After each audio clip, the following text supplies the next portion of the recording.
Hello everyone, I'm the Mass Analyst. Tonight I'd like to talk about a story that should be of interest to all atheists and in fact anybody who is interested in the First Amendment right to free speech. Now I'm going to ask you to view a video. It's about 30 minutes long, but the rest of this video isn't going to make any sense unless you watch that. It's an entertaining video. It features some very fine ponage, so it's not like it's going to be a task, but if you don't have the time to watch, then you may as well skip the rest of this video because it's not going to mean anything. Now, this is about an atheist named, I think his name is Patrick Greene, and he threatened to sue Ray Comfort Ministries because they were producing a bumper sticker that said that atheists were fools, and he said that this libeled atheists. Somehow in his mind, because of this bumper sticker, he was somehow suffered some sort of damage that really hard for me to connect the bumper sticker to any damage that he says that he suffered. But the fact that it's not an easy to follow connection certainly isn't going to stop him from trying to sue the Ray Comfort Ministries. Now my video may be somewhat moot because at the end of the video you probably saw that he asked atheists to write to him and let him know whether what he was doing was stupid and foolish. And evidently 40 people did write to him, and he has withdrawn the lawsuit threat. If you go and look at Ray Comfort's blog site, he says that the threat has been withdrawn. However, Patrick did end up filing a complaint with the FCC against the people who were on the Atheist Experience television show. I guess he was really butthurt over this, but he said that in his complaint, at least according to Comfort, he complained that the show used foul language. Now, the threat of the lawsuit has been withdrawn. So you might say, Mass Analyst, why are you making a video? Well, the whole point is moot now. The threat is non-existent. Well, I'm making it for several reasons. First of all, if he had gone through with the lawsuit, and if he should be watching this, I hope this is a point that you'll understand clear as a bell. If you had gone through with the lawsuit, the only thing that would result from this is that you would stir up animosity toward atheists. Now, there's no way in hell that you could win this lawsuit. Absolutely no way in hell. But if you had done it, that would have even been worse, because religious people would now be viewing atheists as the group that was taking their rights away from them. And we don't need that.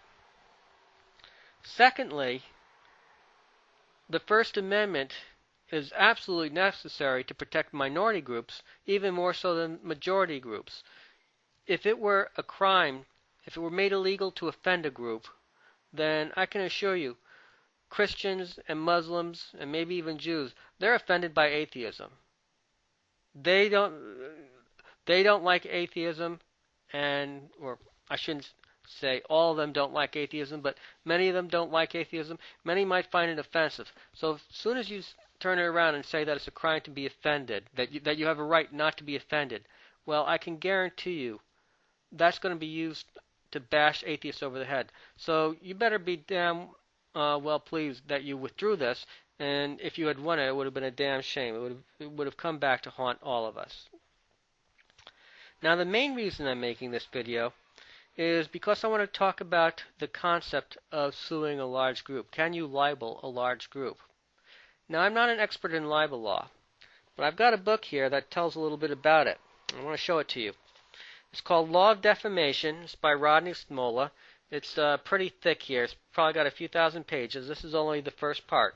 Now, I've only read small bits and pieces of this. I'm no expert on this. I've only read the basics of this. I haven't had the time to go all the way through it. I don't know if I probably never will. But I want to read to you a few parts that particularly pertain to this question. First, I want to read the first 6 elements of a complaint. An element of a complaint is when you file a lawsuit, you have to state that the defendant did certain things. It's kind of like a recipe, that he did A, B, C, and D. Well, in a libel suit, Smolla lists 9 elements to a libel complaint.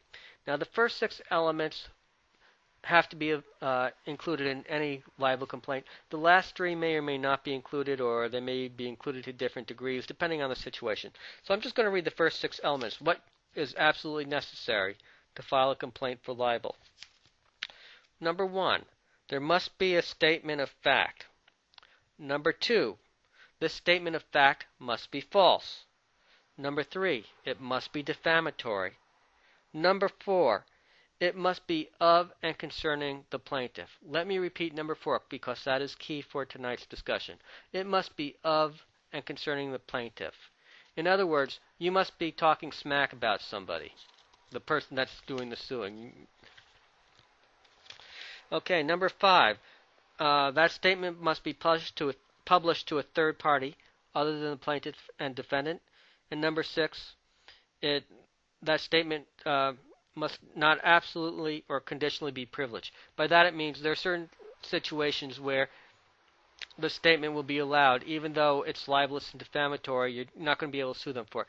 Primary example is if you say something defamatory about someone else in court. If you're talking in court and you're giving your side of the story, well, it may be defamatory, and you could end up if it's untrue.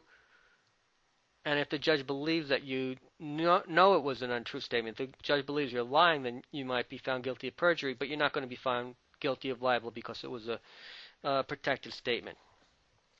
But for our discussion, the most important point is that it must be of and concerning a plaintiff.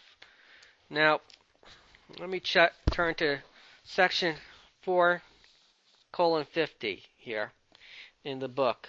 And again, the book is called Law of Defamation, second edition by Rodney A. Smolla, S-M-O-L-L-A. And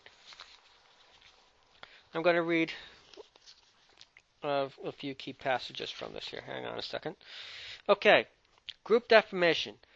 As a general proposition, no action lies for the publication of a general defamatory statement about a large group or class of persons, on the principle that such a general condemnation could not reasonably be construed as of and concerning each individual member of the group, and the disparagement is too diffuse to create a realistic likelihood of reputational injury to any individual member. Okay, and then Smolla goes on to cite O'Brien versus Williamson Daily News, which was a 1990 case. And in this, the Williamson Daily News made a statement talking about the sexual misconduct of some teachers at the local school. Didn't name any teachers.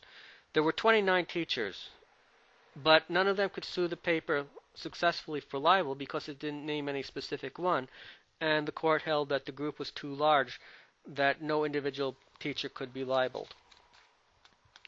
Okay, now there's another section, section 4:51, called Racial, Ethnic, or Religious Disparagement. And let me read a couple of paragraphs from that.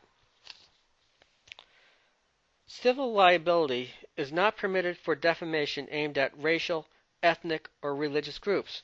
Although slurs directed against blacks, Hispanics, Jews, Catholics, or any other group are repugnant and hateful, they are regarded as beyond the pale of the civil law of defamation. Thus, a defamatory statement aimed at 600 million Muslims was not actionable. And if the court, and he quotes the decision, he says, the court said, if the court were to permit an action to lie for defamation of such a multitudinous group, we would render meaningless the right guaranteed by the First Amendment to explore issues of public import.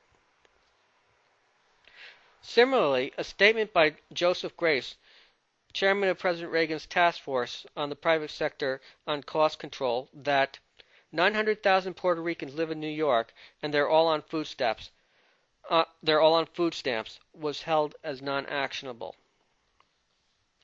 So, whenever you make an attack on a large group, individuals within that group cannot sue for libel because it's important to be able to explore, to be able to discuss aspects of the group.